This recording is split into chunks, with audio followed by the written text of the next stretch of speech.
L'objectif du club des pilotes de processus est simple, clair.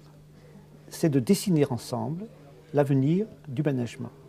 D'ailleurs, ce matin a été consacré notamment à travers des exposés de direction générale à la dimension managériale du pilotage par les processus.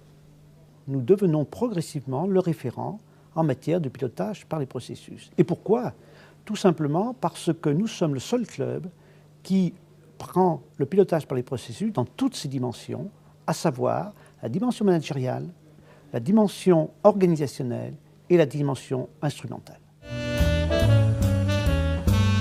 Je pense que le pilotage par les processus apporte à une organisation la chance de véritablement faire rentrer la qualité, le souci de la qualité, dans la réalité opérationnelle quotidienne de l'entreprise, de l'organisation quelle qu'elle soit.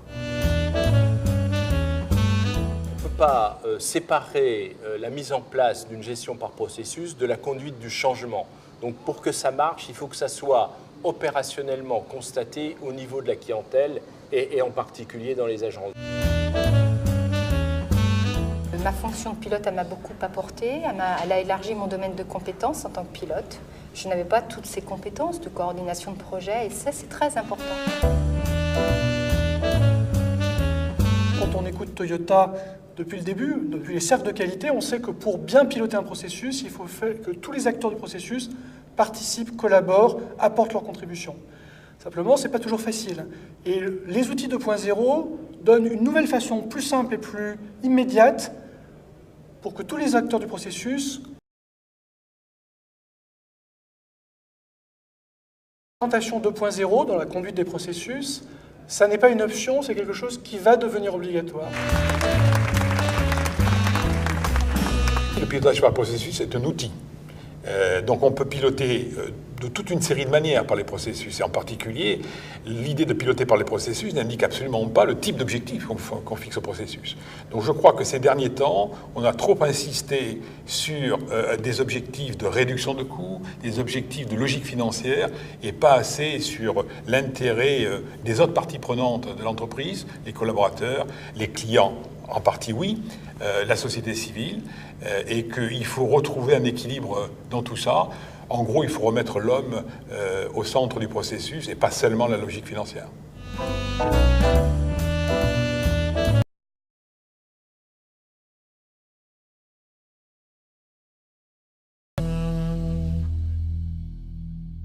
Il faut de l'énergie, il faut de l'écoute, il faut du respect des personnes. Et puis aussi, il faut être relayé au niveau de la direction générale par quelqu'un qui finit par vous donner raison contre les responsables de silos. Un manager, c'est quelqu'un qui importe de l'angoisse et qui exporte de l'énergie. Quelqu'un qui ne fait pas ça n'est pas un manager. C'est peut-être un financier, c'est peut-être un juriste, c'est peut-être un ingénieur. C'est pas un manager.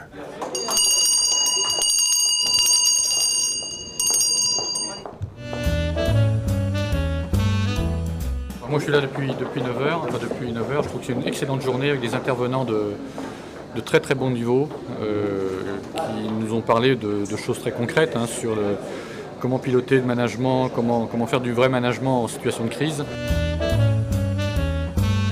Je suis très fier et très ému d'être lauréat, c'est une reconnaissance aussi bien pour donc RDF, Électricité Réseau Distribution de France, qui est une jeune entreprise, puisqu'elle a un peu moins de 2 ans, et puis la direction raccordement aussi, puisque c'est une direction qui a été créée justement pour répondre à un besoin client. Le pilotage par les processus, j'y crois, bien entendu.